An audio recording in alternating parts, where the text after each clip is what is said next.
Fala, minha potência! Que bom que você está aí conectado para mais um episódio do podcast Visão Empreendedora. Esse podcast que traz sempre um empreendedor, uma empreendedora de sucesso para ajudar você aí no teu negócio, na tua empresa, tá? E hoje, sem muitas delongas, nós estamos com um convidado de peso, tá? Nós estamos com um convidado de peso, inclusive nos honra muito com a sua presença, porque geralmente eu não costumo trazer uma pesca, né? Mas esse cara eu precisei trazer uma pesca aqui para você entender um pouco, tá? Esse cara, ele é natural de Santa Terezinha, Bahia. Chegou em Feira de Santana em janeiro de 1976. Recebeu o título de cidadão feirense, Comenda Maria Quitéria, oficial do mérito, tá? Ele é formado em administração de empresas, pós-graduado em marketing, tem muito mais coisa aqui, olha. Vice-presidente da Federação das Indústrias do Estado da Bahia. Fundou em Espaço das Indústrias, na sede da FIEB, foi responsável pela interiorização da FIEB, muitas outras coisas que nós vamos estar trazendo aqui. É presidente do Sindivest, Sindicato das Indústrias e Vestuários de Feira de Santana e região. Foi o cara que, junto aí com o time, criou o Polimodas, tenho certeza que você conhece, o Compete Modas também. Muitas outras missões aqui. Ele é membro do Conselho Deliberativo Estadual do Sebrae. Olha isso, olha quem vai conversar com a gente hoje aqui, tá? Diretor da Associação Comercial e Empresarial de Feira de Santana, meu colega diretor, né? Um cara que eu aprendo muito com ele lá. Eu tô chegando agora, ainda tô aprendendo muito com esses mestres, com esses gigantes, né?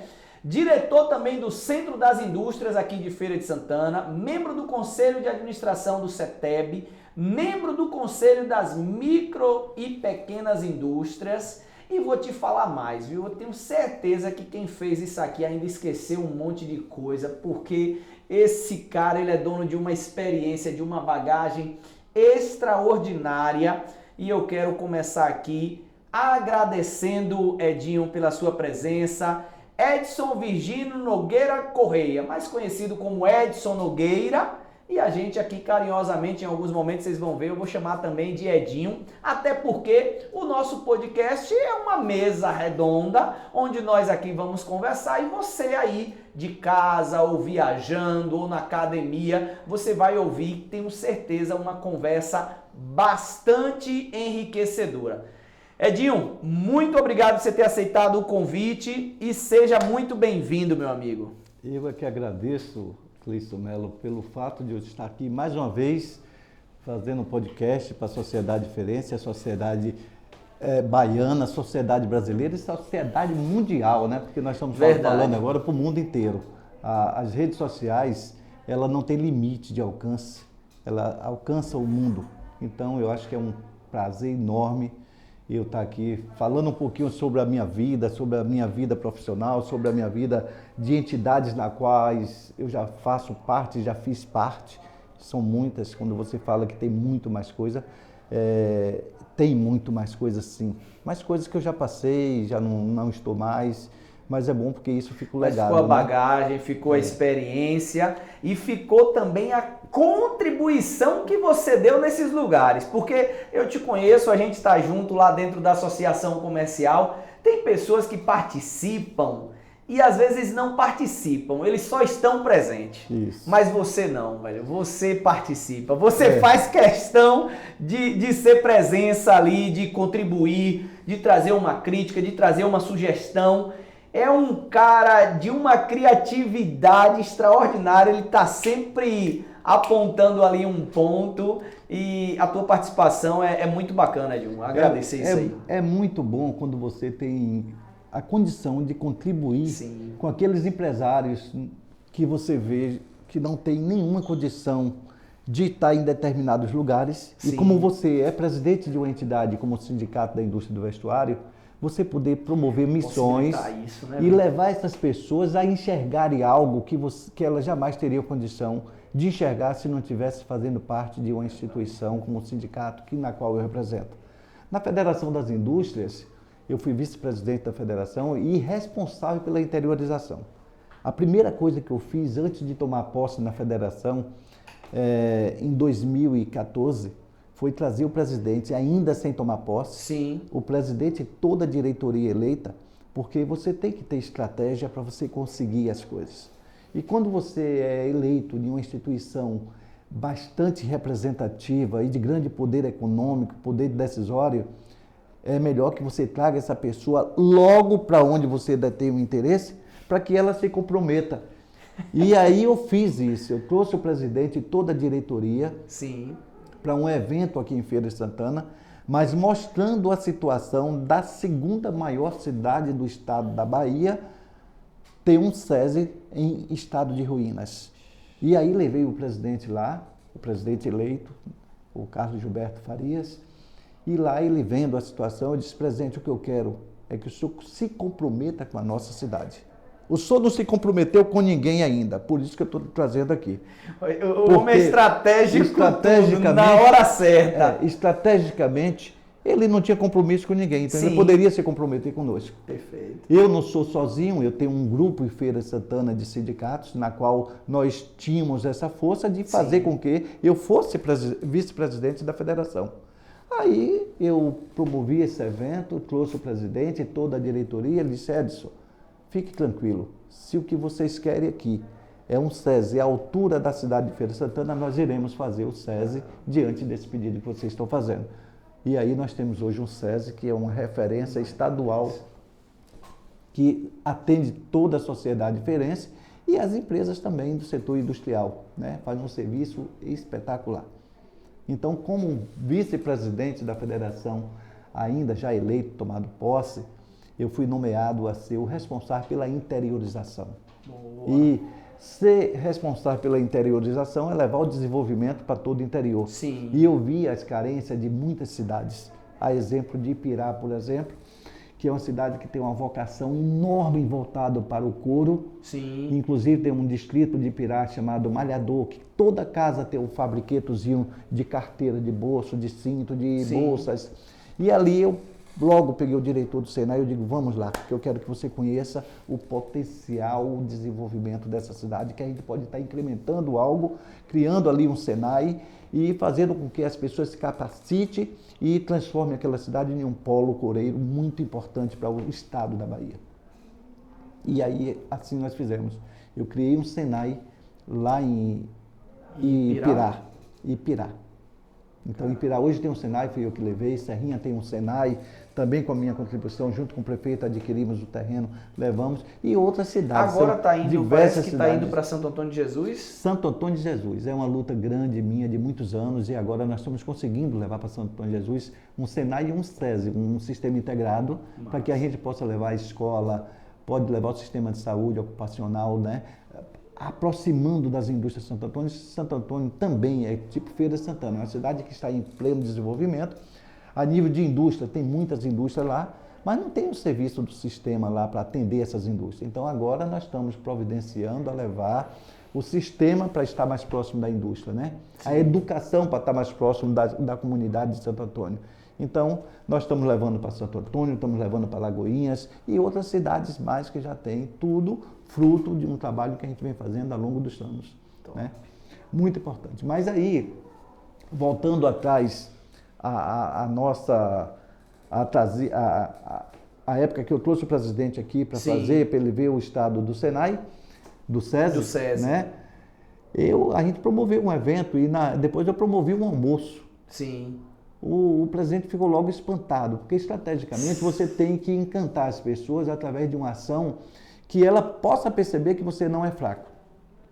E aí nós mostramos força porque nós convidamos as principais entidades de feira, autoridades, para poder participar desse evento. Fizemos um grande evento, depois de um grande almoço, e o presidente ficou encantado porque ele ainda não tinha assumido, né? Sim. E ao mesmo tempo ele ficou preocupado com a despesa. Ele disse, vai sobrar para mim. Mas quando você se envolve dentro desse meio, você também tem os parceiros. Sim, né? perfeito. E nós conseguimos o parceiro para poder pagar todas as despesas E aí, quando ele terminou tudo, ele perguntou, Edson, e a despesa fica como? Eu digo, já está tudo pago. Se preocupe com isso não se preocupe, o que nós queremos é o comprometimento seu com a cidade de Feira. Né? E estrategicamente isso deu tão certo que logo depois eu consegui ampliar também o Senai, com o objetivo de criar uma estratégia de dizer, olha, nós vamos tanto capacitar pessoas dentro do Senai, como também nós vamos produzir algo dentro do Senai que possa atender o sistema. E por isso nós queremos ampliar o Senai, para que isso possa dar também um upgrade maior do que o que era o Senai. E está lá aquele prédio anexado lá do Senai, e agora o Senai, recente, nós conseguimos aquele campo do lado do Senai, para ampliar mais ainda o Senai. As demandas são muito grandes e a gente está ampliando mais ainda o Senai.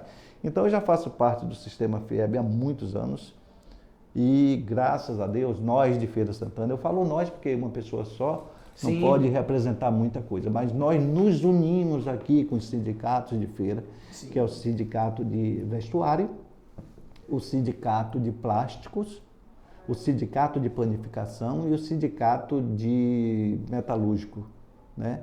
E o sindicato do café, que está sediado em Serrinha, mas está se unindo a nós. Deixa eu ver se eu me lembrei, mas esqueci de alguns, são 5 sindicatos. Né? Esses 5 sindicatos, juntos, ele representa em torno de 12% a 13% de todos os sindicatos da federação. Então, quando você vai em grupo pedir algo, você tem uma chance enorme de conseguir. E aí nós conseguimos algo muito importante, que é uma vice-presidência. Essa vice-presidência, quando o presidente lá faz a chapa, ele diz, ó, a vice-presidente de feira ninguém tira, já está lá. Então nós fizemos um rodízio, né? A cada ano, a cada eleição, um assume uma vice-presidência. Então eu assumi o primeiro ano, João Batista assumiu a segunda eleição, Luiz da Costa Neto assumiu a terceira, e eu retorno agora, na próxima eleição, como vice-presidente da Federação das Indústrias, para ver se eu ainda consigo fazer mais alguma coisa por feira. Tenho certeza que vai conseguir. A gente sempre está buscando fazer algo, porque quando você faz para a feira, ganha toda a sociedade, né? O tanto que esse SESI tem contribuído para o desenvolvimento da cidade. Se vocês analisarem bem, as indústrias dependem muito do SESI. O SESI está ali atendendo as indústrias de uma forma eficiente. Nós temos problemas de saúde que é ocasionado diante dos trabalhos da indústria, que pode criar problemas, que pode levar um prejuízo incalculável para a empresa e para o trabalhador. Então, o que é que acontece? O SESI dá toda essa proteção ao trabalhador, consequentemente, à indústria, fazendo todos os exames periódicos, né, prevenindo de doenças e orientando a empresa qual o tipo de equipamento tem que usar para poder não ocasionar uma doença para o trabalhador. Isso é muito importante, então tem contribuído muito. Nós temos aqui, que eu costumo falar muito também, o IEL. A minha cadeira de conselheiro do SESI pertence ao IEL. Quem está sentado lá no SESI, não, no SEBRAE. Quem está sentado nessa cadeira do SEBRAE sou eu, ela pertence ao IEL. E aí, o que é? Qual a importância que eu vejo que o IEL tem dentro desse processo do sistema? É descoberta de talento. Eu sempre digo, quando você quer descobrir um talento, procure um estagiário do IEL, porque o estagiário do IEL, primeiro, quando ele entra em uma faculdade pública, ele já passa por um processo de seleção muito doloroso, né?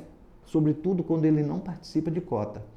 E aí você vai e busca um estagiário de qualquer faculdade. Mas tem o ProUni, tem o SESI, e tem as faculdades particulares também. Ali você descobre talentos que dificilmente você descobriria se você não tivesse através do estagiário. Então, eu tenho uma secretária hoje no meu sindicato, que ela veio através do IEL, e ali ela se desenvolveu tanto que ela já conseguiu outro sindicato, depois mais outro sindicato, ela estava com 3 sindicatos administrando, né? E ainda nem conseguiu se formar, era estagiária, né? Mas já tem um faturamento razoável, hoje ela já tem um carrinho, eu fico feliz da vida porque eu vejo o crescimento, porque nós só vamos descobrir esse talento se a gente buscar pessoas que estão no caminho do preparo. E quem é que prepara as pessoas? É justamente as faculdades, né? E o processo seletivo para adentrar nas faculdades é um pouco mais difícil, ele já passa por esse processo, ele já tem que estudar. E o IEL busca essas pessoas e leva até você, empresário, o empreendedor, para poder fazer o quê? Aquilo que nós teríamos muito trabalho de selecionar, o IEL seleciona de graça para a gente. Sim. A gente paga uma taxazinha para o IEL. É uma taxa que se paga para o IEL para poder administrar isso. Então é muito importante, eu dou essa orientação a todas as empresas que queiram descobrir talento, busque um estagiário. Né? E ali aquele estagiário se torna efetivo e de repente se torna até presidente de uma grande instituição. Né? Hoje o empresário que está buscando esse estagiário do IEL, como é que faz para ele entrar em contato? Simples.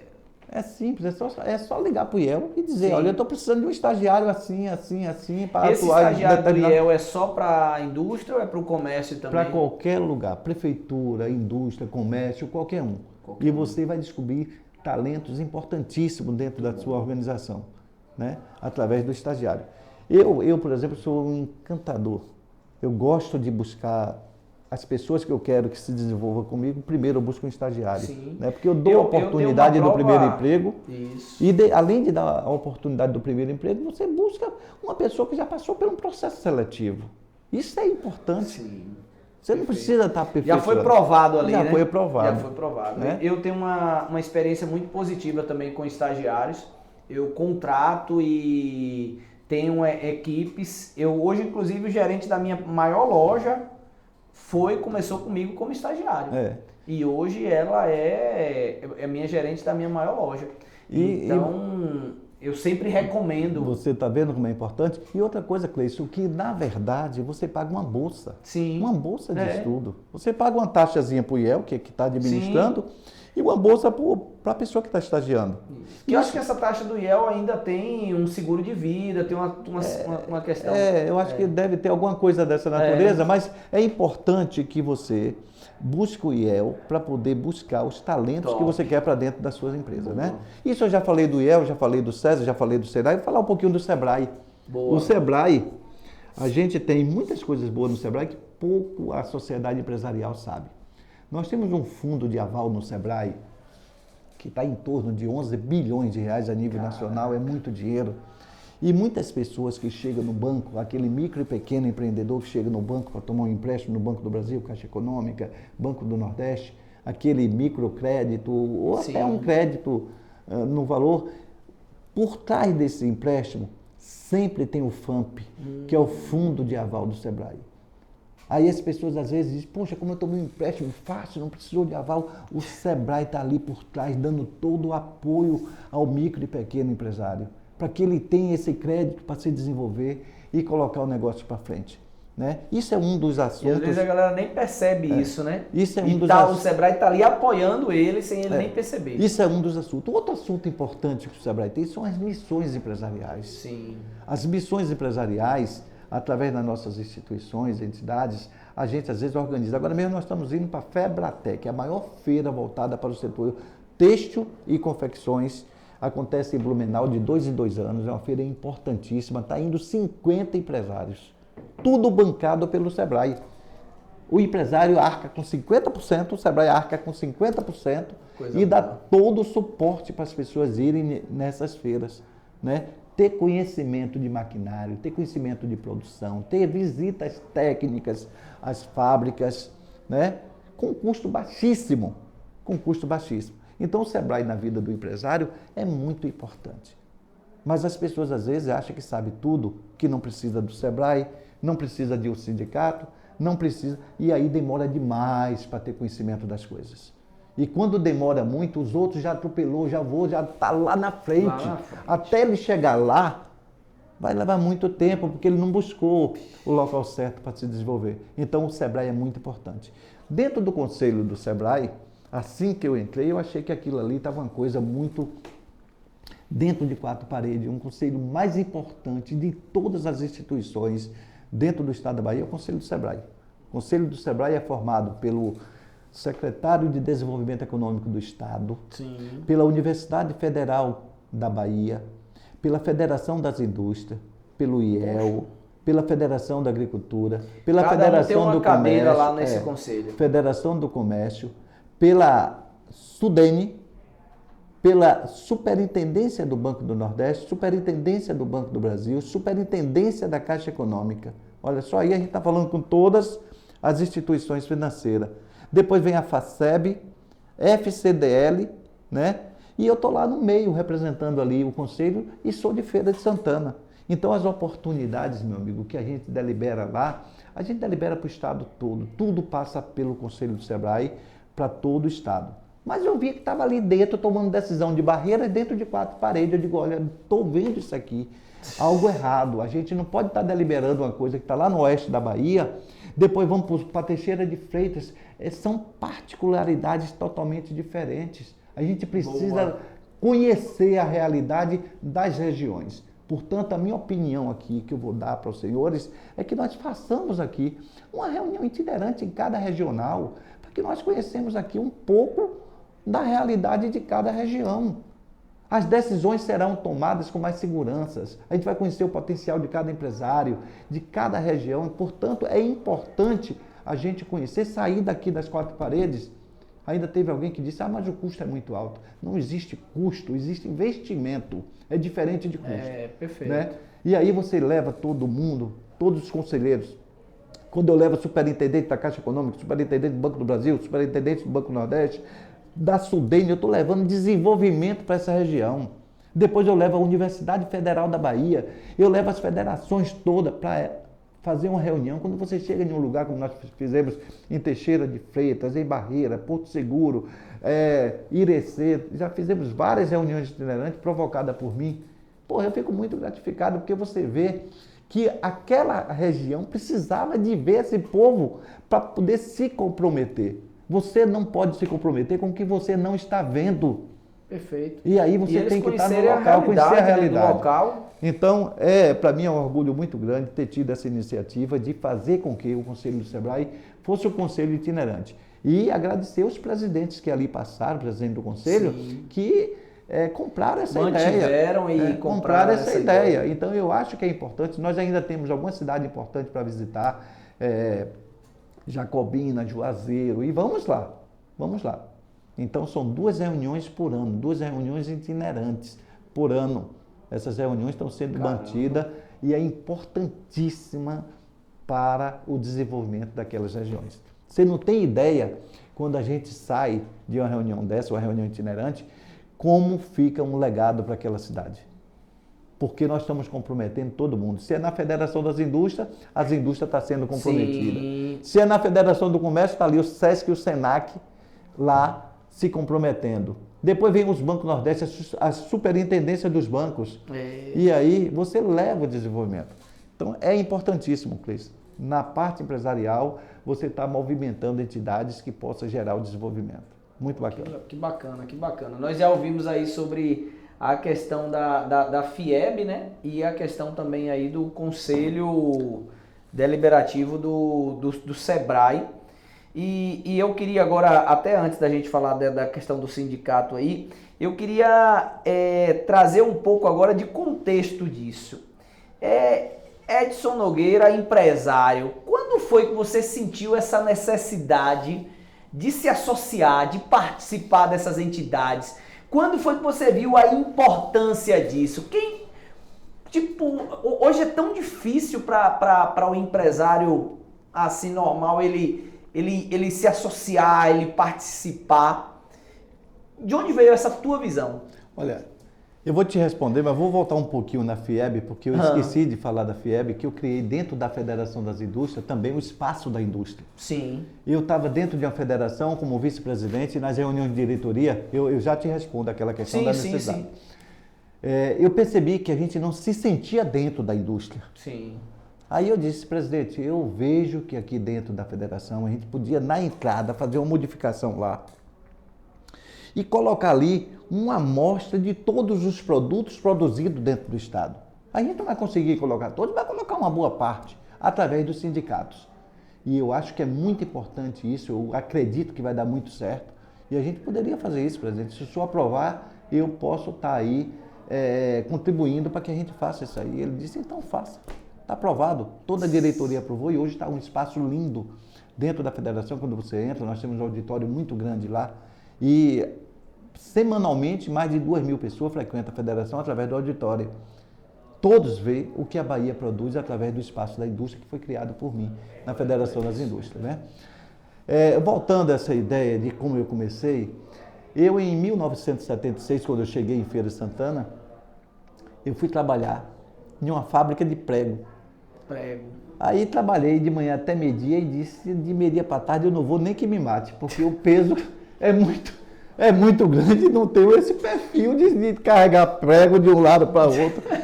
Não aguento não. Não fui mais trabalhar. Depois eu fui trabalhar no armarinho na Sala Barbosa e eu comecei, aquele menino recém-chegado em Feira de Santana. Sim. Mas eu sempre fui um cara cheio de ideias, né? E naquele armarinho que eu estava trabalhando, chamava Comercial de Mildezas, eu trabalhei pouco tempo, uns 6 meses mais ou menos. Logo fui chamado, diante do trabalho que eu fiz ali, por outra pessoa para ser tipo gerente de uma loja. Eu Sim. tinha ainda nem 18 anos completo. Eu tinha. Mas já identificaram aí a liderança também, 16 anos para 17 anos. Naquela época, de menor de idade, poderia trabalhar, né? Sim. E eu fui ser tipo gerente, tomar conta de uma lojinha e tal. E trabalhando lá, trabalhei 2 anos nessa loja. Depois fui chamado para ser gerente mesmo de uma fábrica de confecções. Ali na Intendente Freire. E fui administrar 28 pessoas, um menino de 18 anos. Hoje eu tenho o maior orgulho, porque a minha carteira de trabalho está lá, registrada como gerente de uma indústria de confecções. Ali eu comecei na indústria de confecções, né? Mas dentro da indústria de confecções, sendo gerente, ganhando até razoavelmente bem, eu achava que eu poderia fazer algo a mais. Sim. Né? Aí eu fundei eu comprei uma motinha, naquela época eu tinha uma motinha 75 cilindradas, já era um auge 75 cilindradas, né? E aí eu digo, poxa, eu poderia fazer, agora tem algumas motos aqui, fazer o quê? Um motogrupo. Aí eu fundei o motogrupo de feira. O primeiro motogrupo de feira foi fundado por mim. Porra.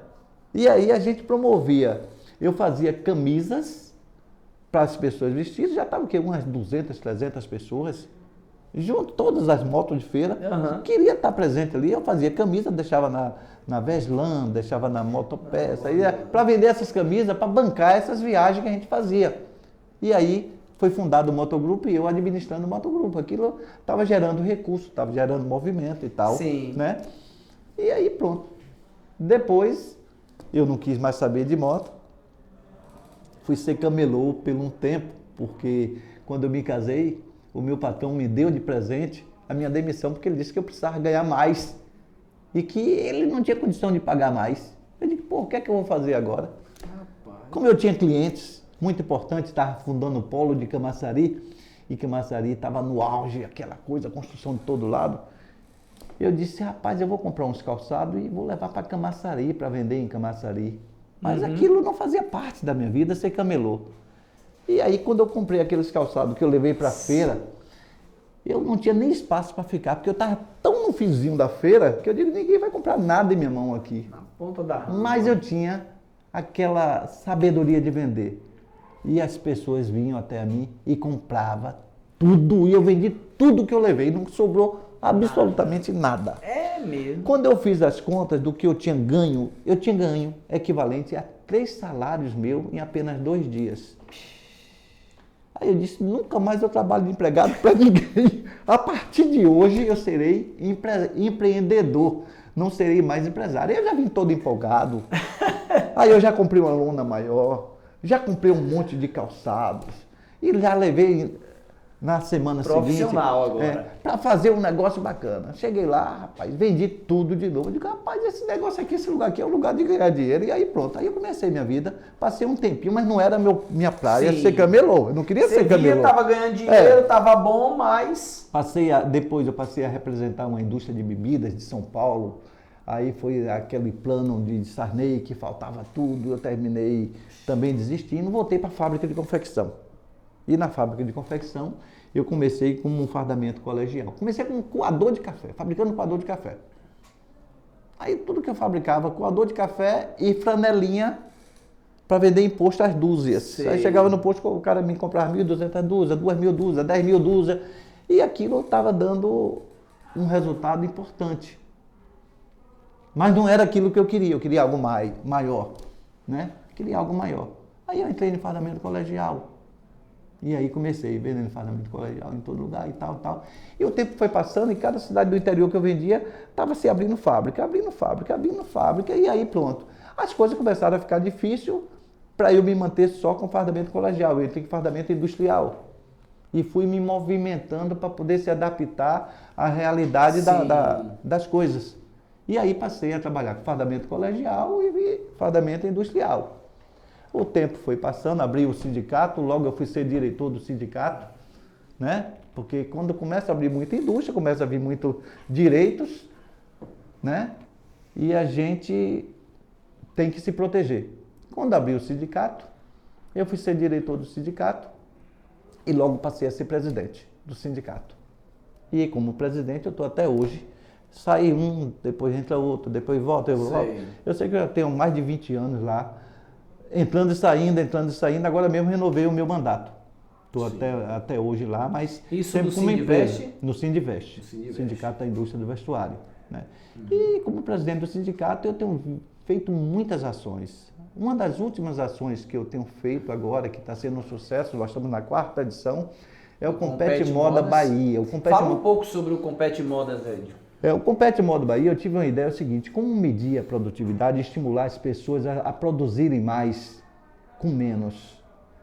Eu tenho que mexer com o meu colaborador, eu tenho que incentivar o meu colaborador a ser mais produtivo. Aí eu tive uma ideia, eu digo, já sei, eu vou fazer uma competição. A vida nossa é uma competição desde quando nós somos concebidos. Você tem ali milhões de espermatozoides para ver qual daqueles vão entrar no óvulo. Né? Então, essa competição me veio na mente que eu poderia fazer isso dentro da confecção. Ver quem são os melhores colaboradores e lancei o Compete Moda Bahia. Fui até o gerente do Sebrae e falei a minha ideia. Ele disse, rapaz, vai em frente que vai dar certo. Fui para o gerente do SES, ele disse, rapaz, gostei da ideia. Eu digo, então pronto, agora vamos executar a ideia. Chamei os parceiros e fizemos a primeira edição do Compete Moda Bahia. Na primeira edição do Compete Moda Bahia, como a gente estava muito preparado em fabricação de camiseta, porque minha fábrica no final passou a produzir só camisetas para eventos religiosos, já foi uma outra mudança que nós tivemos, nós ganhamos em primeiro lugar, porque o Compete Moda Bahia ganha aquele que fizer em menos tempo com a melhor qualidade. Mas os colaboradores têm que estar todo com os equipamentos de segurança, né? Então é avaliado tudo. É avaliado. Então nós ganhamos. E eu não gostei de ter ganho a competição. Por que eu não gostei? Porque eu estou na linha de frente, não ia cair bem para aqueles que estavam. Mas nós entramos por questão, era o primeiro, e aí eu tinha que estar dando o exemplo, né? Mas eu não queria ganhar. Você está organizando em sua indústria? Eu não queria ganhar. Eu não queria ganhar. É tanto que na 2ª edição e 3ª edição, nós já não participamos mais. Nós não participamos. Então, aí, a ideia do Compete Moda é o quê? É fazer com que 3 costureiras sentem de uma máquina e 7 costureiras e auxiliares fiquem na torcida. Olha que coisa bacana. Essa torcida vai estimular essas 3 costureiras a fazer a melhor peça em menor tempo. Porque não adianta fazer a melhor peça em um tempo ruim. Ou não adianta fazer em menor tempo a pior peça. Então, nós estamos ali estimulando essas pessoas a trabalharem bem no menor tempo possível para que nós sejamos competitivos. A indústria de Feira de Santana e região, ela precisa ser mais competitiva. Eu competi com o Agreste Pernambucano, com Fortaleza, com Goiás, com São Paulo, com todos os lugares, porque o maquinário todos são iguais. Os profissionais é que são diferentes, né? E aí, com isso, nós estamos estimulando essas pessoas a treinarem na fábrica. Nosso evento vai acontecer em outubro. Hoje, todas as fábricas que vão competir em outubro, cada célula daquelas fábricas estão lá competindo para ver quem é que faz mais rápido. O que ganha com isso? A indústria de confecções ganha 20%, 30% na produtividade, porque aquele pessoal que vai competir no Compete Moda e ganhar R$24 mil em prêmio, além de muitos brindes, eles estão ali treinando. E nesse treinamento ganha a indústria. Ganha a indústria e ganha o colaborador, porque cada vez mais ele está se aperfeiçoando. E isso nós já estamos agora na 4ª edição do Compete Moda Bahia. E para surpresa nossa, nós fomos convidados para ir para Brasília agora apresentar o Compete Moda Bahia como um case de sucesso. Vai ter um prêmio também, um prêmio bom, mas o maior prêmio é o reconhecimento de uma ideia que deu certo. Caramba! Né? Nós estamos indo para Brasília apresentar. Eu já contratei uma consultora, essa consultora já está escrevendo, porque não adianta você ter algo bom que não mostre como é que é feito na sua concepção até o final. Sim. Né? E aí a consultora está escrevendo todo o projeto para apresentar em Brasília, e eu tenho absoluta convicção que o Compete Moda Bahia vai trazer o Prêmio Nacional de Ideia Inovadora. Caramba. Mas vai mesmo, porque Acredito a ideia sim. ela é genial. É. Inclusive, eu não conhecia, mas ano passado eu participei e eu fiquei assustado, não sei se... A quantidade de gente, A quantidade de gente e a E o- animação, e o barulho. Parece um futebol, amigo. Exatamente. É uma torcida. Parece uma partida de futebol. A torcida fica ali animação e é uma equipe... dos funcionários ali, dos colaboradores da É uma indústria. fábrica contra outra fábrica. Nós estamos ali 2 fábricas competindo para ver quem das 2 tira o melhor tempo. Nós temos um jurado, que são jurados que vêm do Senai Cimatec, todos capacitados para fazer aquele júri, e o cronômetro, né? Contando. É uma organização o tempo, sensacional e todas as autoridades também presentes, envolve muita gente ali. Muita gente. Muita gente. Esse ano nós fizemos uma coisa Esse diferente. ano teve um desfile. robô, sim. o cachorro. É. Um cachorro lá roubou lá do Cimatec, né? Fala um pouco Cimatec. sobre o Cimatec também. Na verdade, antes de falar sobre o Cimatec, eu vou inclusive já me comprometer aqui, porque está ao vivo aqui. E esse ano eu quero contribuir, porque nós vamos fazer alguma forma de pegar ou joias que nós fabricamos, as semi-joias que nós fabricamos, para dar brindes lá para o pessoal, para sortear. Eu vi lá vocês dando novelo de lã, de linha para o pessoal, tanta coisa.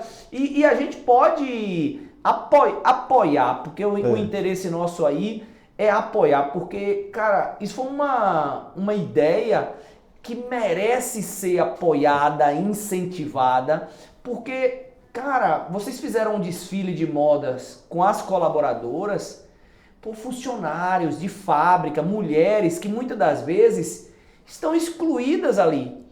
E vocês trouxeram para o palco principal e eu consegui enxergar o orgulho delas, a dignidade, sabe? E isso para mim é importante, Edinho, porque dentro de negócio, comércio, indústria, cara, não é só dinheiro, velho.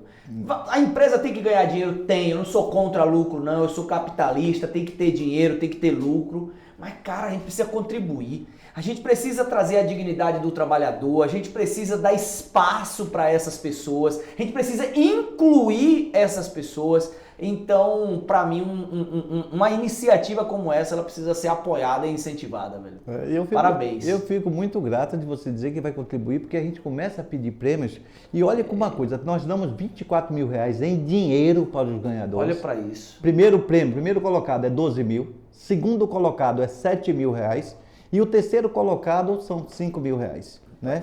Mas nós damos mais de 100 mil reais em brinde, é televisão, é máquina. A Alemac deu 2 máquinas de costura, além de dar todo o apoio da organização. A Audaces, que é uma fábrica de equipamento de risco e modelagem, ela deu um televisor, deu mais um sistema para uma fábrica. Né? A Biscoito Itália deu quase um caminhão de biscoito. As linhas, a fábrica de linhas, deu uma grande quantidade de linhas, que todos levaram um novelo de linha para fazer crochê em casa, né? A Boca Azul. E a LS Joias, ela apoia esse podcast aqui, esse Momento do Empreendedor, e como nós temos loja e temos fábrica, nós vamos pegar as semijoias para a gente poder dar lá para muitas mulheres, porque o artigo de semijoia é o artigo da mulherada mesmo. Uma mulher sem um brinco, ela como se ela estivesse nua, então a gente vai presentear e nós vamos presentear a equipe campeã também com um relógio. Opa, que maravilha. Vai ganhar o relógio também. Você já assume esse compromisso já. Pronto, então. Porque eu imagino que sua cabeça ferve, lutando aí, buscando apoio, buscando isso, buscando aquilo.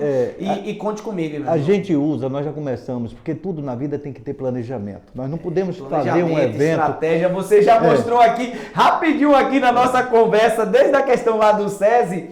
E aí eu quero aqui aproveitar para despertar em você que está assistindo esse episódio aí do podcast, a estratégia. Eu não quis interromper Edinho quando ele estava falando, mas se você chegar do jeito errado, ele não iria conseguir a revitalização do SESI. Você não iria conseguir. Com certeza. E tem pessoas, Edinho, que às vezes não conseguem porque não sabe chegar. Chega sem estratégia, sem planejamento, que é o que você ia falar aí agora, que precisa de um planejamento. Você não pode bater de frente. Você tem que fazer as estratégias para que você chegue no alvo que é o teu desejo. Agora, por exemplo, como nós estamos agora com a consultora fazendo o projeto de apresentação lá em Brasília do Compete Moda Bahia, nós vamos fazer a nossa segunda reunião itinerante na Federação das Indústrias, para junto com a federação, sim, a menina do projeto poder escrever melhor a apresentação. Então, já está todas preparadas lá para poder orientar qual a forma melhor para apresentar um projeto tão inovador quanto o Compete Moda Bahia. Então, eu não tenho dúvida que uma boa apresentação, que um bom projeto, que um bom planejamento faz toda a diferença dentro de uma organização. Então, você, quando quer abrir qualquer negócio, você, a primeira coisa que tem é planejar o futuro do teu negócio. É analisar. Quando eu te falei que um ponto em uma via principal, ele tem muito mais valor do que em uma via secundária, sim, e a poucos metros, isso chama-se estratégia de negócio. No marketing você tem 4 P's principais que você tem que levar em consideração. O primeiro P é o P de ponto. Depois o P de praça. O P de produto e o P de promoção. Às vezes as pessoas pensam que o P de promoção é você vender barato. Não. É promover, como você fez agora, a promoção da LS Joias. É falar, é colocar em evidência. Promover não é vender barato. O que não é visto não é lembrado, né? Então, você tem que ter estratégia de negócio que você possa levar o teu produto a ter valor. E o valor é um dos principais fatores de crescimento da organização. Entendeu? Muitas vezes você tem lá produtos, você falou, acabou de falar aí agora, uma mulher sem um brinco é uma mulher que se sente nua.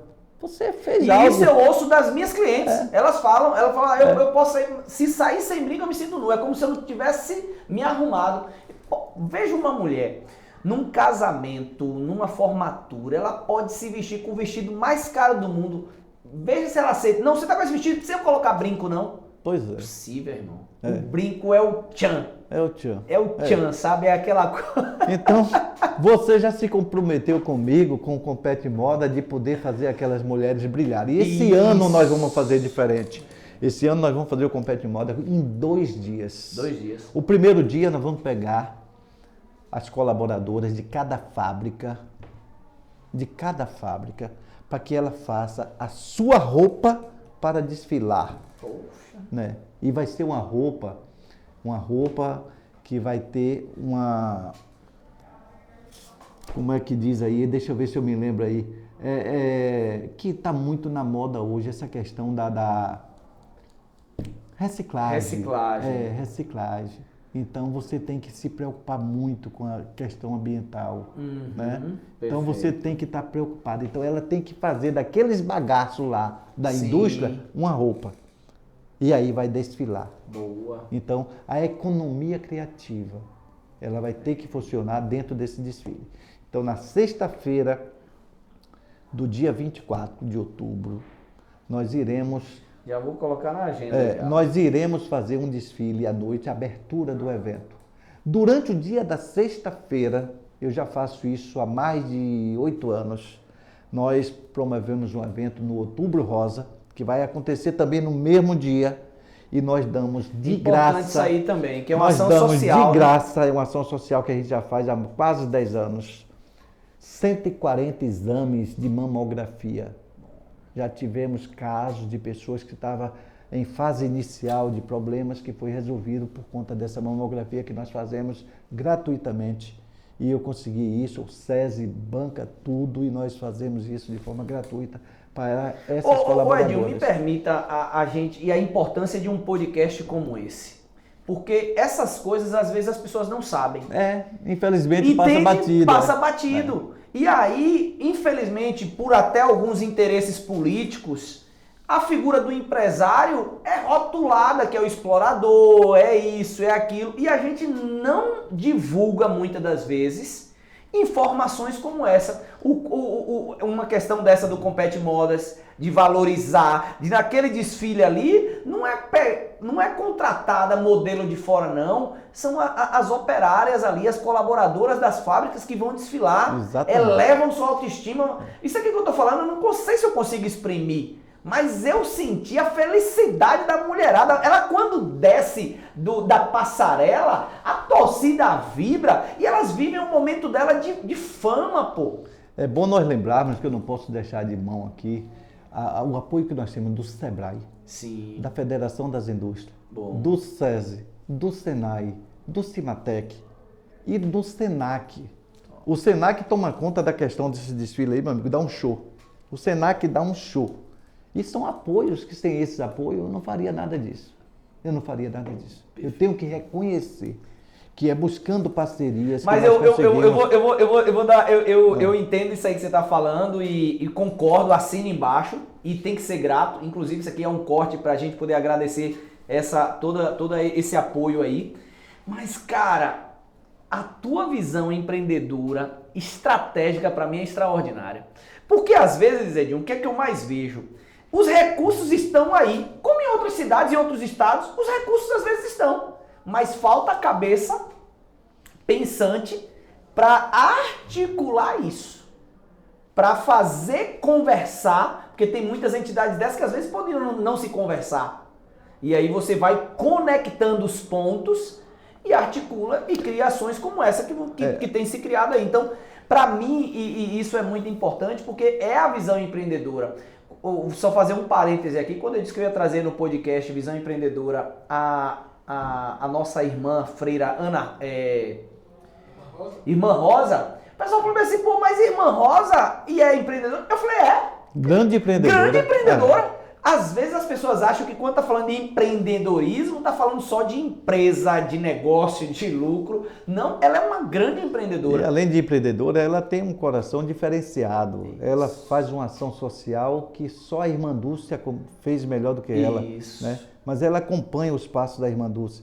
Então ela é uma solução perfeita dentro de Feira de Santana para aqueles mais carentes. Então é interessante. É uma indicação boa para Mas a gente precisa entender que às vezes tem gente que nasce para servir. Eu sou um desses. Eu não vou no banheiro para não levantar a tampa do banheiro, para na hora de eu fazer as minhas necessidades, eu não deixar o outro sentando em cima de um problema que eu causei. A gente precisa pensar no próximo. A gente precisa pensar no próximo.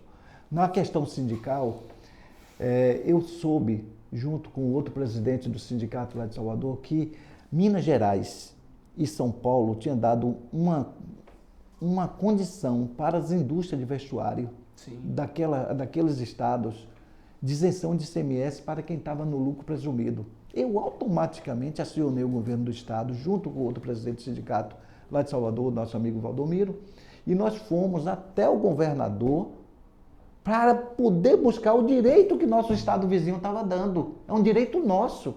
Ele não poderia negar, porque senão nós não iríamos tornar competitivo. Isso. Então, se Minas e São Paulo está dando essa isenção, eu como presidente do sindicato, eu tenho que buscar para meu estado. Perfeito. E fui atrás do governador e conseguimos. Nós estamos aí há quase 10 anos. Eu não posso nem estar falando isso, porque de repente despertam e vão tirar esse incentivo. Não vou, não. Mas esse incentivo já tem quase 10 anos que nós conseguimos. E que foi uma luta sindical. Luta sindical. Isso. Para quem está inserido no lucro presumido. Boa. Então, empresas que tinham desenvolve, que já tinha 90% de isenção, ficou com mais 10%, ficou 100% de isenção. Isso é muito bom e muito rentável. Passa a ser mais competitivo para poder vender para os estados que também têm esses incentivos. Então, o sindicato ele está ali defendendo os interesses das indústrias, entendeu? E é o meu papel como presidente do sindicato. Sim. Né? Aí, como presidente do sindicato, eu estou lá no SEBRAE, eu defendo os interesses das indústrias através do SEBRAE, eu defendo os interesses da minha cidade através do SEBRAE, eu estou na Federação do interior, de um modo geral, você é a bandeira, né? É, a bandeira. Eu estou lá na Federação das Indústrias, eu estou defendendo os interesses de minha cidade e de todo o interior. Então, a gente tem que ter a oportunidade de estar sentado em alguma cadeira, de fazer algo por alguém. E eu não vou perder essa oportunidade, né? Porque se Deus me deu essa condição de estar em uma situação diferenciada, que eu posso trazer essas oportunidades tanto para as empresas como para as pessoas, quantos cursos eu já levei de cidade aí do interior, na época do Pronamp, né? Pronamp não, é o Pronamp. É Pronamp, né? Eu sei que são cursos que eu já levei por essa cidade do interior aí todas, porque eu estava com a caneta na mão, como que diz, né? De poder proporcionar a essa cidade e o povo dessas pequenas cidades alguma coisa que se desenvolvesse, que pudesse ter um ganho maior. Então, curso de eletricista, de pedreiro, de todo tipo de eletrotécnica e muitos cursos a gente já levou para todo o interior do estado e para a Feira de Santana, promovendo aí. Então, as pessoas que querem se desenvolver e ganhar mais, precisam de se capacitar. Né?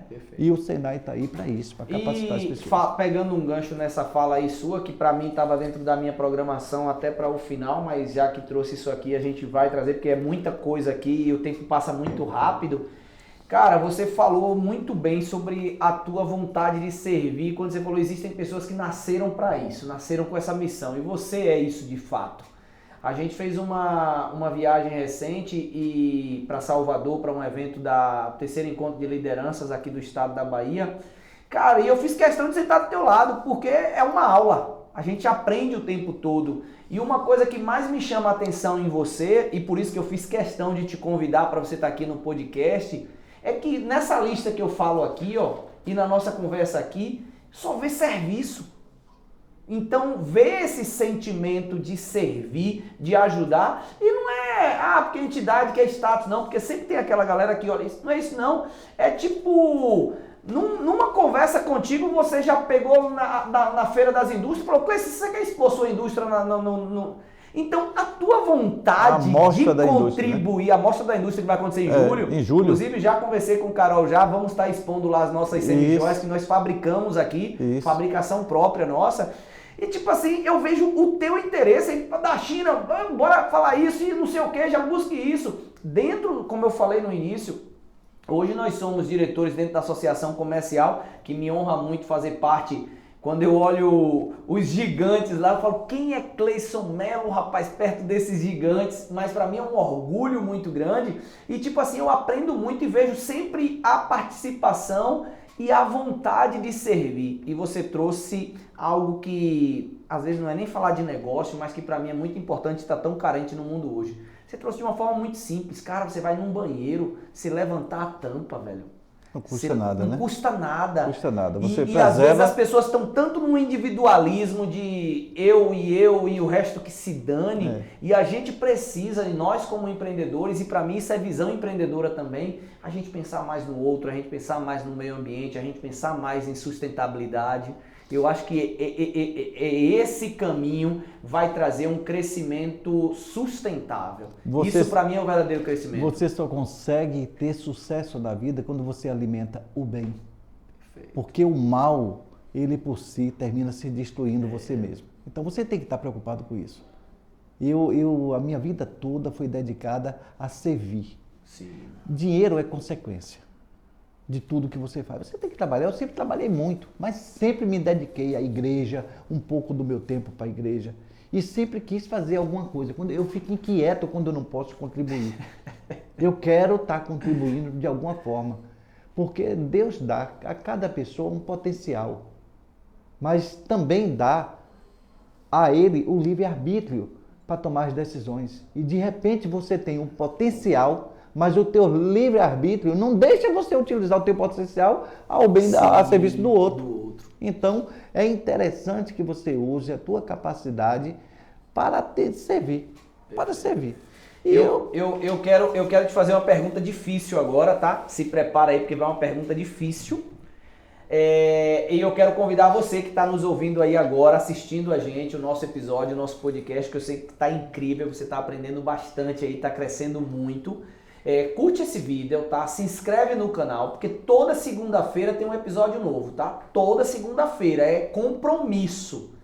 E então se inscreve, porque o YouTube vai se encarregar de sempre te notificar de um novo episódio, tá? E compartilha esse conteúdo também, compartilha com amigos, compartilha com empresários. Você conhece alguém que tem uma indústria, que tem um comércio, que tem uma empresa, que tem vontade de empreender? Compartilha esse conteúdo, porque é conteúdo que vai agregar para ele, para que ele possa ter valor dentro da sua empresa, tá? Então compartilha esse conteúdo, se inscreve no canal e curte esse vídeo também.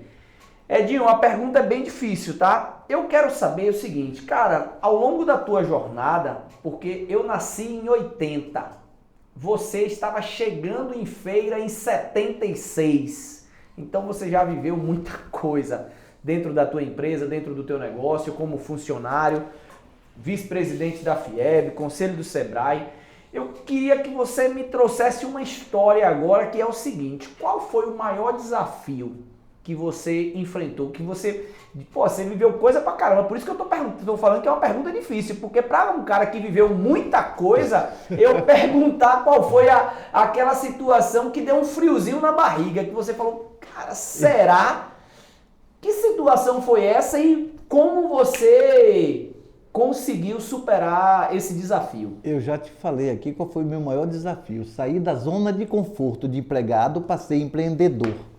Esse foi o maior desafio da minha vida. Porque quando você vive em uma zona de conforto, você não quer se mexer. Tem a segurançazinha Você tem a ali, segurança, né? Você vai ser pobre a vida toda. Então, eu estava decidido a ser pobre. Porque eu queria ficar na minha zona de conforto, mas mexeram comigo. E eu tive que usar o meu potencial criativo para poder crescer. Entendeu? Então, esse foi o meu maior desafio. Foi sair da zona de conforto para ser camelô. Ali foi onde eu comecei a ganhar dinheiro e perceber que eu precisava agora só usar a minha criatividade. E ganhei dinheiro bastante sendo camelô, em uma época que estava sendo construído o polo petroquímico de Camaçari. Mas foi um período só, um período pequeno. Você sabia onde quer chegar, você sabia que ali era uma coisa provisória. Provisória. E aí logo eu tomei minhas decisões futuras e aí comecei a empreender em outros negócios. Tive várias oportunidades, mas essas oportunidades minhas vinham acompanhado do medo de não poder honrar os compromissos. Eu sempre tive medo, né, de não poder honrar os compromissos, portanto, eu perdi várias oportunidades. Quer dizer, eu tinha um potencial, mas ao mesmo tempo eu tinha por trás desse potencial a falta de coragem de dizer assim, poxa, e se no dia eu não puder cumprir? Então, eu sempre fui muito preocupado nessa questão de honestidade. Honrar os compromissos. Honrar compromisso é uma obrigação. Não é como muitos falam, se der certo, paga, se não der, não paga. Não, tem que pagar no tempo que foi estabelecido. E isso me gera medo de crescer. Mas eu tenho muito mais do que o que eu mereço e muito mais do que o que eu preciso. Eu consegui, da forma correta, justa, né, ter muito mais do que o que eu preciso. Eu vou ilustrar isso que Edinho trouxe aí com uma coisa que aconteceu comigo. Eu viajei uma certa vez para São Paulo, isso já tem algum tempo já, e eu estava meio cansado com o meu ramo ali, queria mudar o ramo e fui para o ramo de bijuteria e bolsa, essas coisas importadas e tal. Fui para São Paulo, 25 de março, Brás, fazer compras, né? E cara, eu tenho um amigo que foi, e aí eu comecei a pegar, fui eu e minha esposa, e a gente pegando 5 bolsas, 10 bolsas, 15, 5 de uma, 10 de outra. Quando ele olhou, ele falou assim, por que tu tá comprando assim? Eu falei, não, pô, tem que comprar um pouquinho de cada, porque eu tô vendo que é uma variedade muito grande. Ele falou, não, pô, a gente tem que pegar 100 de cada. Eu falei, não, pô, 100 de cada, fiz as contas, vai dar tanto. Aí ele falou assim, mas não é no cheque? Eu falei, mas no cheque não tem que pagar? Eu jovem, eu inocente. Ele falou, vai pagar se vender. Se não vender, não paga. Fala isso comigo. Só que filho de Severino, meu amigo, Antônio de Mello, lá de Pernambuco, na hora deu choque na minha cabeça. Eu falei, como assim? Comigo não, pô. Eu fiz um compromisso contigo, se eu vender eu vou te pagar, e se eu não vender eu vou te pagar. eu tenho que te pagar. Essa condição de pagar se der certo ou não, eu não tenho. Ele falou, não, pô, aqui a gente faz isso aqui, se não der certo, na mercadoria não vender, o fornecedor ele vem buscar a mercadoria dele, eu devolvo, eu dá desconto, dá prazo. Aí eu falei, não, cara, eu não trabalho dessa forma, a palavra pra mim tem que ser honrada. E aí eu comprei menos do que ele e tal. E aí eu peguei esse exemplo, porque quando eu vi sua fala aí, eu me vi no seu lugar, irmão. A gente que tem responsabilidade, a gente que tem um nome a zelar, a gente não entra nessas aventuras. Então você só tem assim um aumento de limite de compra quando você prova que você é honesto. Sim. E não basta dizer que é honesto, Não. tem que provar que é honesto.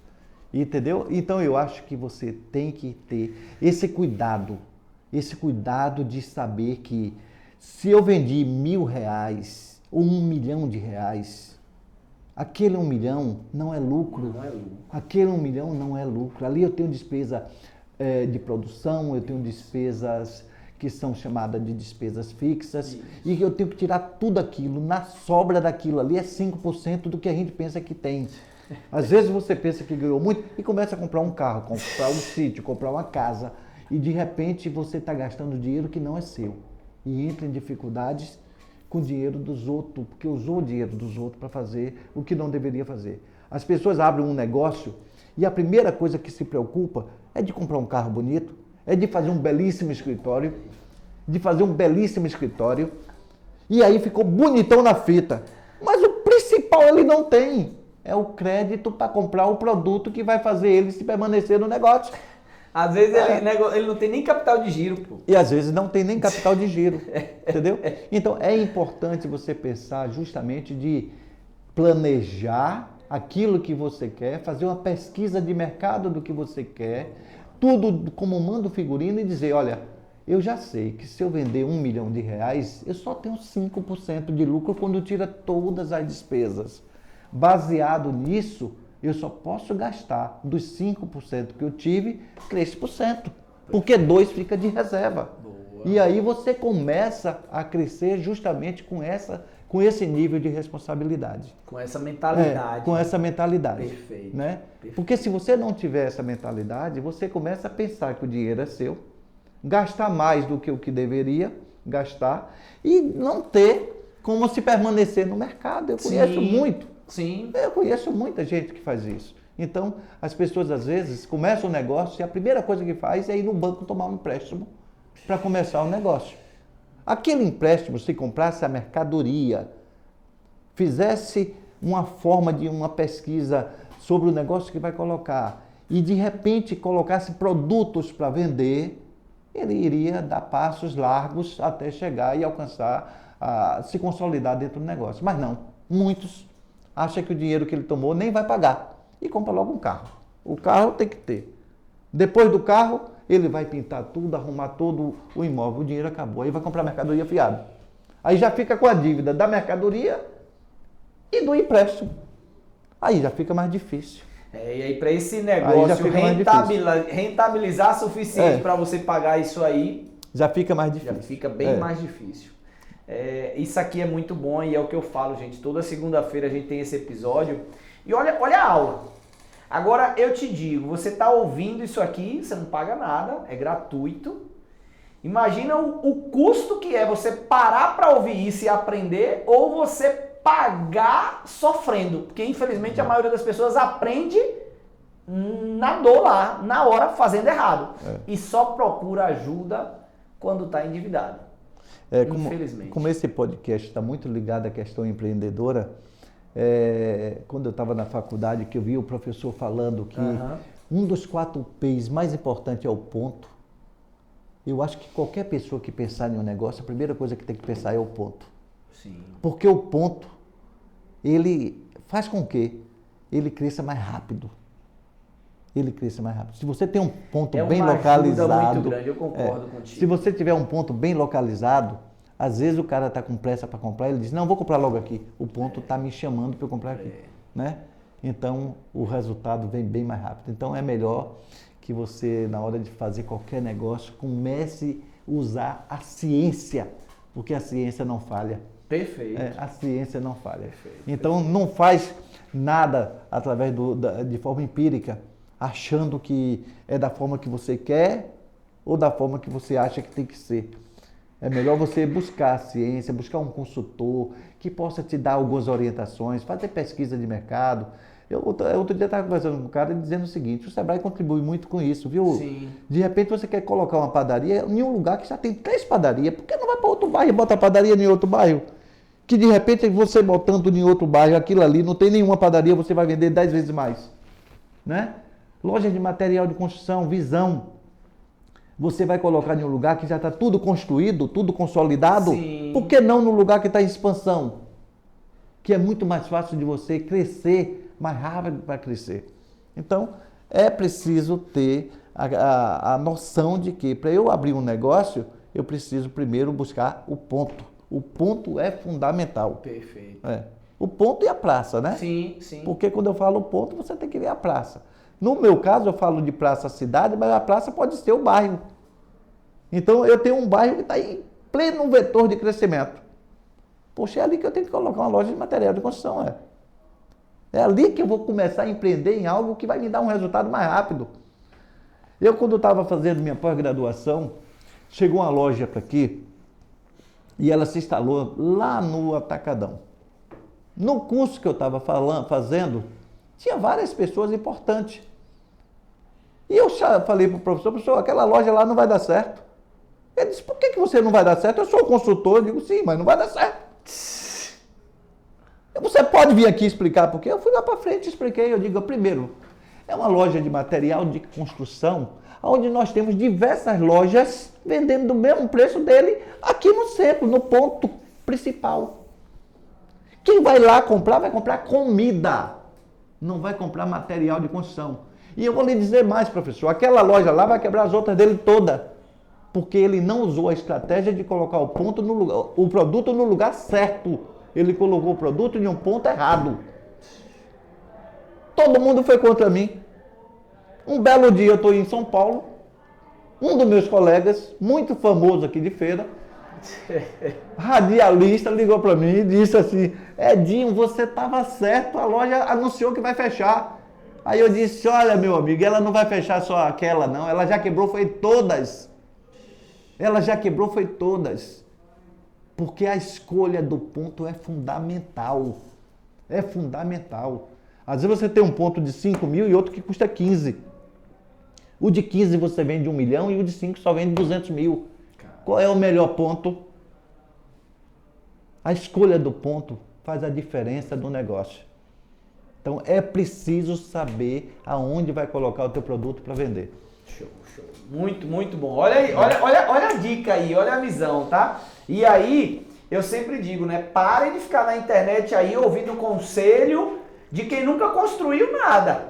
Ouça conselho de quem construiu. Por quê? Porque não está falando de uma ideia, de uma suposição, de um filme. Não, está falando da vida dele, de tudo aquilo que ele viu. E você é um cara muito bom, Edinho, por isso que eu só vou fazer pergunta difícil, tá? E a próxima é a seguinte. Cara, você agora, jovem, 18 anos, está começando, mas você tem a visão que você tem, essa cabeça que você tem hoje, que eu tenho certeza que você não tinha lá atrás, mas hoje você tem essa cabeça aí. Onde você entrava? Comércio, indústria ou serviço? Com a experiência que você tem hoje, se você tivesse que começar, por qual segmento que você optaria? Olha, e por quê? São 3 coisas diferentes. A indústria ela tem uma limitação e essa limitação ela vem através da produção. Então você só pode crescer a indústria quando você aumenta o número de funcionários. Na nossa legislação, aumentar o número de funcionários é uma complicação, porque vai mudando a cada 100 funcionários que você coloca. Ela muda a legislação e complica mais. E aí, dependendo da indústria que você vai colocar, ou ela é muito rentável, ou você é melhor optar por uma coisa menor, sem ter um crescimento vasto. Se eu fosse começar hoje, eu te diria com todas as letras, eu começaria no comércio. Porque o comércio é só aquilo que eu te falei, busca um bom ponto e um bom produto. E esse bom ponto, um bom produto e uma boa praça, a questão do crescimento é sem limite. A indústria tem limites. A indústria tem limite de funcionário, a indústria tem limite de tecnologia, a indústria tem limite de espaço. Né? O comércio não. O comércio, dependendo do comércio que você vai colocar, você abre filiais, você abre várias lojas e vai ampliando. Cria uma rede, né? Cria rede, né? Então eu diria que o comércio hoje ele é muito mais vantajoso para você começar do que uma indústria. A indústria é mais complexa do que o comércio. Sim. Até a formação do custo, para mim, de um produto no comércio é mais simples. Não tão simples quanto a galera faz aí, porque comerciante é dose. Ele comprou esse copo, eu falo aqui comerciante porque aí eu não posso chamar de empresário agora nesse momento. Ele comprou esse copo de 10 e ele disse que ele vai vender de 20 e ele está tendo um 100%. E aí ele só coloca o custo do copo, ele não colocou o custo do frete, ele não colocou custos fixos de aluguel, de energia, de tudo, ele não colocou os custos variáveis, ele não colocou custo de embalagem, ele não colocou custo de comissão, ele não colocou custo da taxa da maquineta, ele não colocou custo de imposto, ele não colocou nada. E ele está entendendo que ele está fazendo isso aí. Então já é um pouco complexo isso, mas eu penso que na indústria essa formação de custo ainda é maior porque envolve tempo também, né? Você termina tendo um custo maior e uma despesa maior. Custo é diferente de despesa. Sim. Né? Custo é o que envolve a produção, despesa é aquilo que envolve a administração. A indústria, de qualquer forma, é mais complexa. Agora, existe algo dentro da indústria que é muito importante, que é você desenvolver uma marca. Sim. Quando dentro da indústria você cria uma marca, essa marca, ela começa a ganhar valores e esses valores, ela torna-se valores intangíveis. Sim.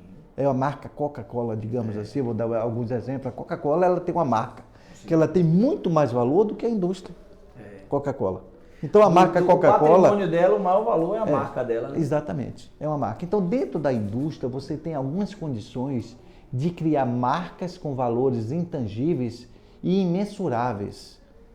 Então, no setor de vestuário, se eu tiver a sorte de produzir um produto na qual eu vou criar uma marca sugestiva, com um produto inovador, e esse produto ganhar o mercado, eu vou te dizer que essa marca minha, eu passo a não ter limite de crescimento em função da marca. Sim. Aí por quê?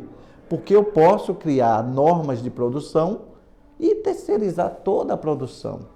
Tá entendendo? Aí a indústria tem essa vantagem. É você criar uma marca.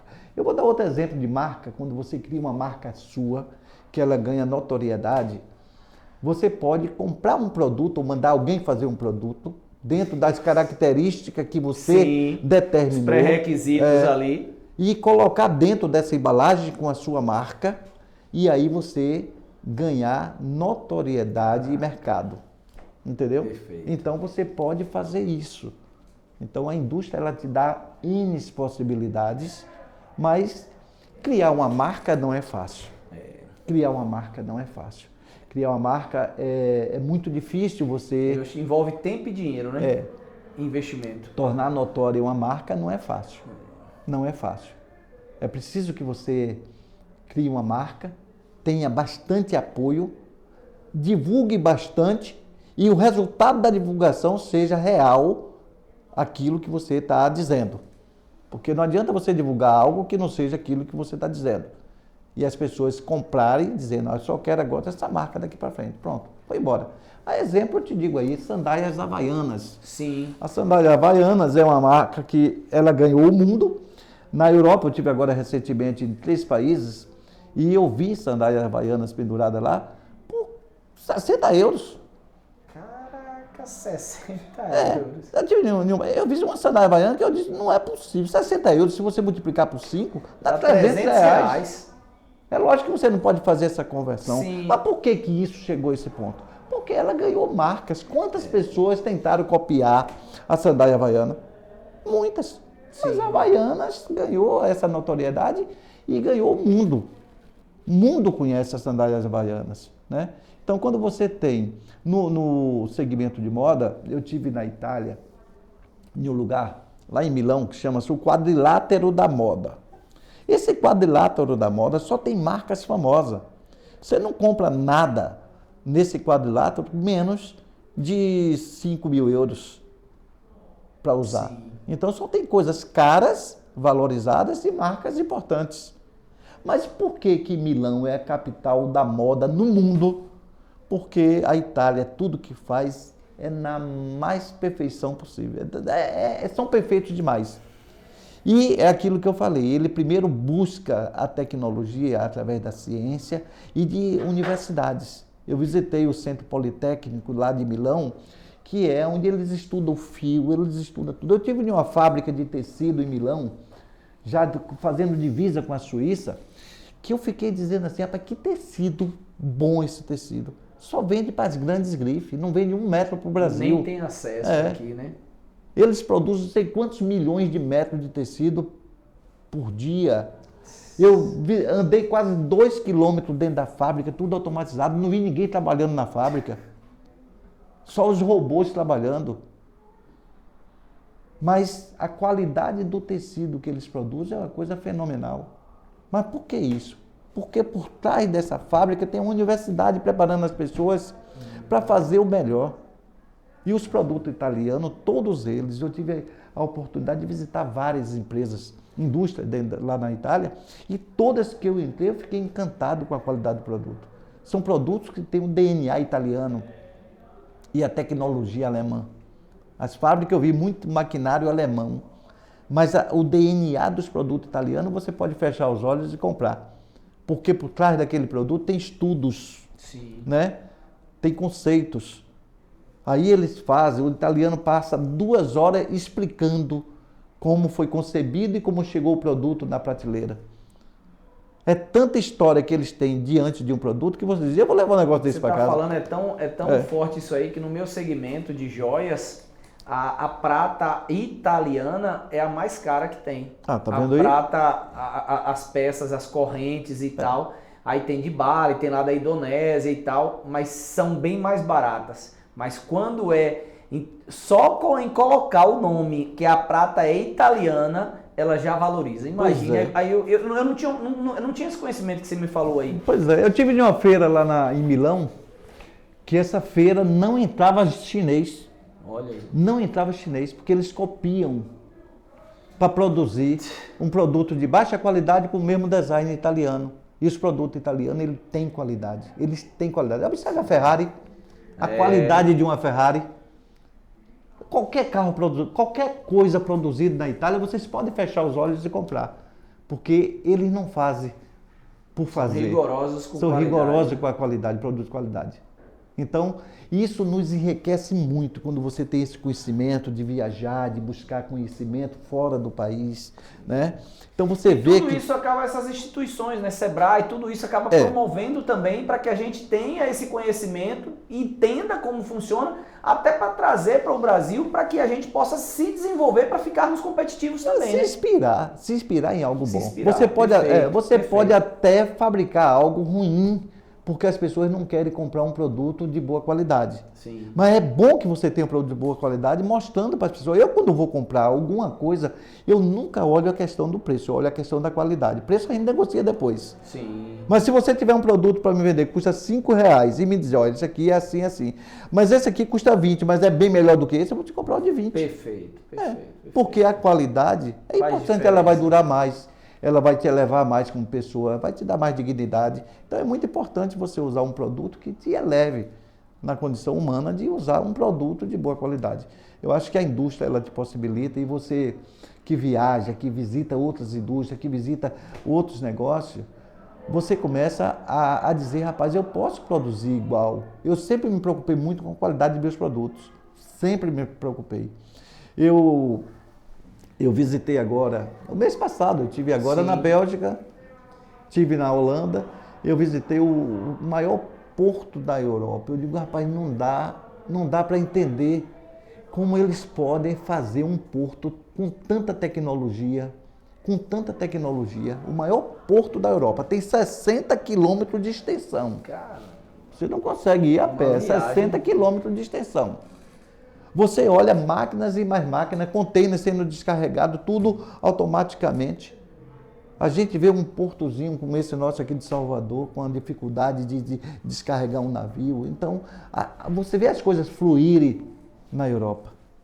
Porque eles utilizam estudos, tecnologia, eles colocam as coisas realmente dentro, a ciência na frente do negócio.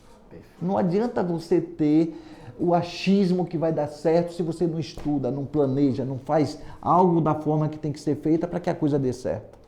Então, qualquer negócio você tem que ver como é que você vai colocar, o que é que você vai fazer para que a coisa dê certo. E conhecimento, buscar experiência. A experiência de missões. O Sebrae promove muitas missões. Às vezes você está produzindo uma roupa que você vai em uma feira, como nós vamos agora na Febratec em Blumenau, tem uma máquina lá que você produz 1.000 peças por dia e aquela máquina vai te possibilitar de fabricar 5.000 peças por dia com melhor qualidade. Aí você pode fazer um investimento, fazer um empréstimo. Mas por que eu tenho esse conhecimento que existe essa máquina? Porque eu saí da minha para ir lá. Você saiu da zona de conforto. Eu saí da zona de conforto. Não adianta você querer se você não sai. Eu jamais ganharei um prêmio da loteria se eu não jogo. Sim. Então o importante para mim é gerar aquela zona de esperança. A esperança que um dia eu vou ser melhor. E para ser melhor eu vou ter que sair da minha cadeira, buscar conhecimento, buscar aonde tem pessoas que é melhor do que eu, para que eu possa ser melhor do que ele. Porque se eu não ver alguém fabricando melhor do que eu, não vou ser melhor do que ele nunca. Caraca. Então eu tenho que buscar esse conhecimento. E como é que eu busco esse conhecimento? É buscando apoio das instituições que estão por aí, que pode me dar apoio de me tirar daqui e ir lá ver essas coisas, né? Então é muito importante. E eu sou muito grato a Deus de estar ocupando lugares como eu ocupo dentro do Sebrae, na Federação das Indústrias, no sindicato, e eu faço todo o possível de transferir esse conhecimento que eu tenho para os demais. Meus associados, nossos associados lá do sindicato, eles têm todas as oportunidades. Eu defendo de unhas e dentes o interesse de todas as indústrias. As nossas negociações salariais dentro do sindicato, quando chega o nosso período da database, é uma guerra. Mas é uma guerra porque eu tenho que defender os interesses da indústria, eu tenho que buscar que aquela indústria seja mais competitiva, que ela possa pagar mais o funcionário, né? Mas de uma forma justa, uma forma competitiva. Porque o funcionário está produzindo mais, ele está se interessando mais, então a empresa vai pagar mais a ele, mas de uma forma justa. Não buscando de forma arbitrária, dando direito a quem não merece direito. E nessas convenções o que mais a gente tem é pauta de reivindicação de direitos, mas de deveres não tem nenhuma. Então a gente tem que negociar os direitos junto com os deveres, né? E nós sempre fazemos boas negociações nesse sentido, porque a gente entra num acordo. As negociações, ela tem que ser que a gente não quebre o setor. Eu sempre falo, existem setores que ela está em evidência e tal, mas aí vem um sindicato por trás, o sindicato laboral começa a exigir, e daqui a pouco a empresa diz, eu não quero ficar, negócio inviável. Eu não quero ficar mais aqui. Isso aconteceu aqui em feira com a Yazaki. A Yazaki tinha 1.500 funcionários aqui, produzindo rabicho para automóvel, e teve que sair de Feira de Santana, foi para Aracaju. Lá estava com 3.000 funcionários.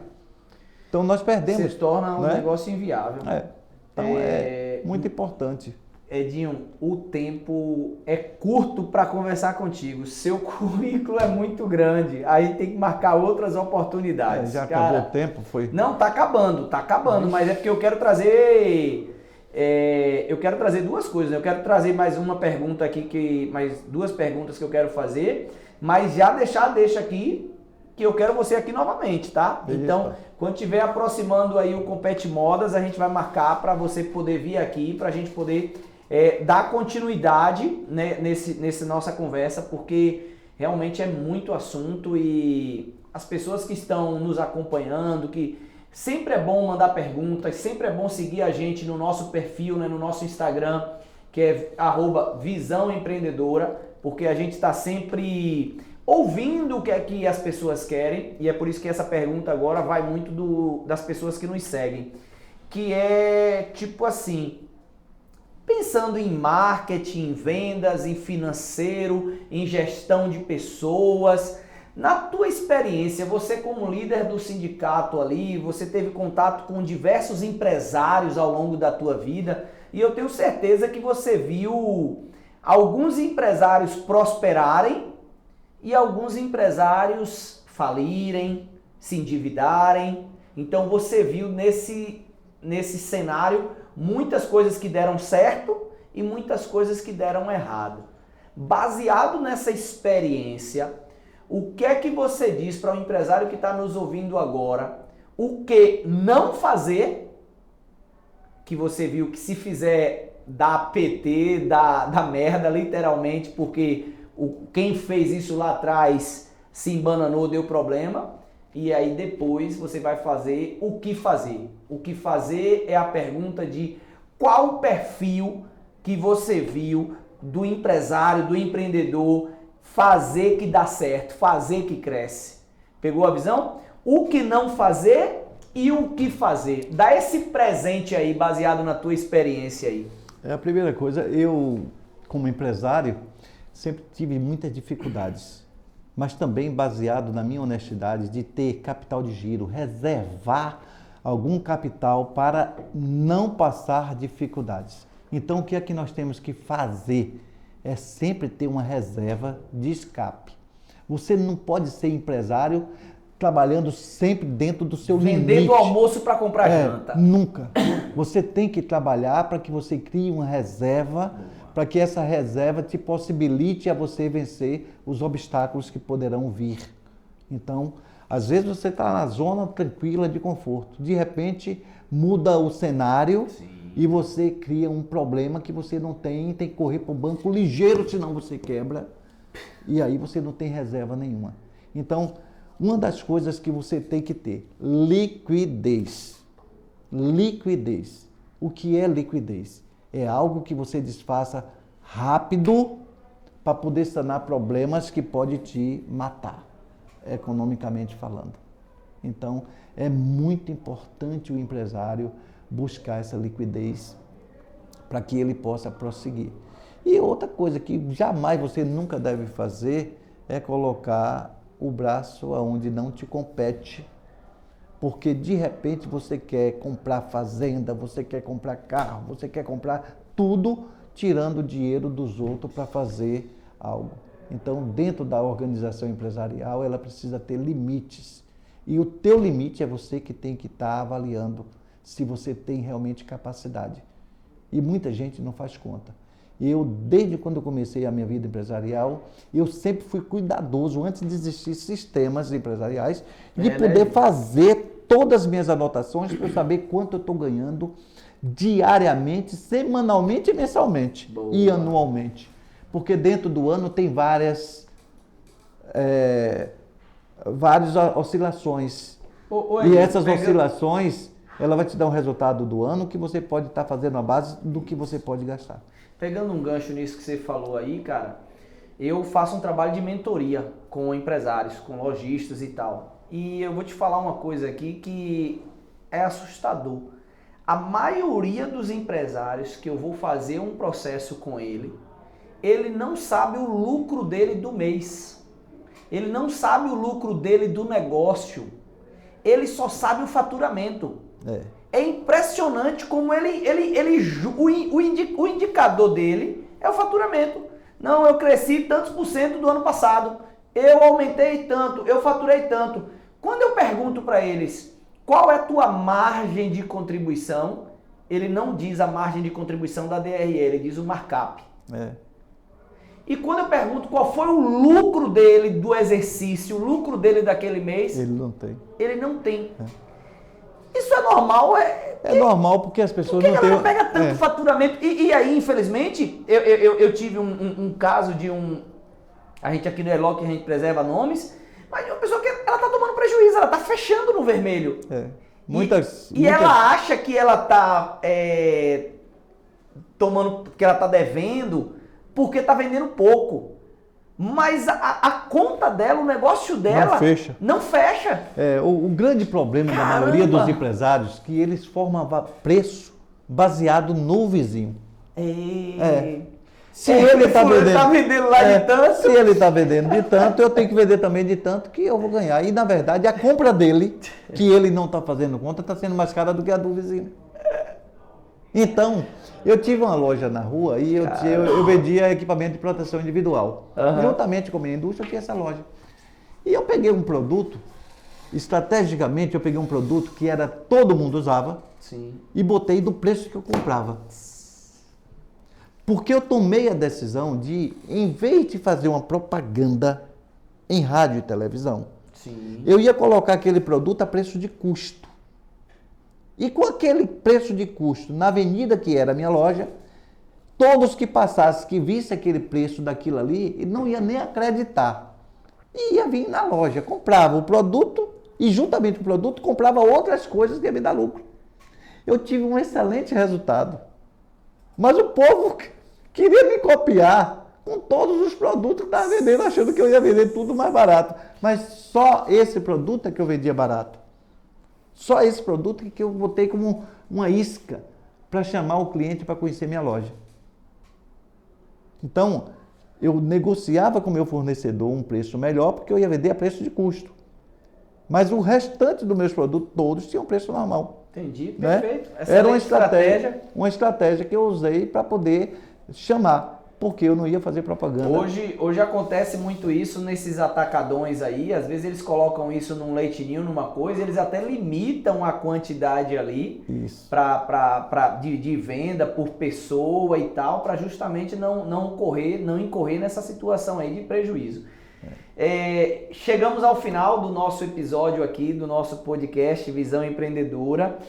Eu quero agradecer muito, mas antes até mesmo de fechar, Edinho, eu queria que você trouxesse agora uma mensagem final para a gente poder fechar esse episódio, até porque vai ser o primeiro de muitos outros que nós vamos fazer. Eu queria que você deixasse uma mensagem agora, que você entendesse que nós vamos falar com todo mundo aqui de Feira de Santana, da Bahia, do Brasil, do mundo, como você falou muito bem no início do podcast. Hoje a gente está no YouTube, está no Spotify, está em todas as redes sociais, LinkedIn, Instagram, no X, a gente está em todos esses meios aí. Vai ser traduzido simultaneamente aí para italiano, alemão, japonês. Qual é a mensagem de Edson Nogueira? Qual é a mensagem que você gostaria de fechar, que é uma mensagem que te representa? Bom, eu vou olhar para aquela câmera ali e dizer o seguinte: se você tem alguma coisa para fazer para você, pense em fazer para o próximo, sentindo que aquele próximo seria você. Matou a charada. É literalmente se colocar no lugar do próximo. Próximo. Parabéns. Excelente, brilhante episódio, Visão Empreendedora aí com Edson Nogueira, vice-presidente da Federação das Indústrias do Estado da Bahia. Eu fui vice-presidente. Foi vice-presidente, mas vai entrar agora de novo. Até a gente já está mandando isso aqui. É presidente atual do Sindivest e é membro do Conselho Deliberativo do Sebrae. Tenho certeza que esse episódio foi maravilhoso e você não vai ficar com esse conteúdo só para você, né? Pega esse link aí, compartilha para o máximo de pessoas, compartilha para o grupo da faculdade, o grupo da indústria, o grupo do Baba, o grupo da academia, o grupo da igreja. Vai ter lá um comerciante, um empresário, um industriário que está precisando ouvir, pegar esses insights desse campeão, desse vencedor, esse cara que tem uma história de vida, esse cara que construiu, tá? Eu não trago teóricos aqui para o Visão Empreendedora, eu trago pessoas que de fato têm história, que viveu na prática, que viveu dentro da indústria, que viveu dentro do comércio, que sabe do que está falando. E essa é a proposta do Visão Empreendedora. Toda segunda-feira, um conteúdo relevante aí para o teu negócio. E eu encerro te convidando para, na próxima segunda-feira, um novo episódio às 20 horas. Simbora, minha potência!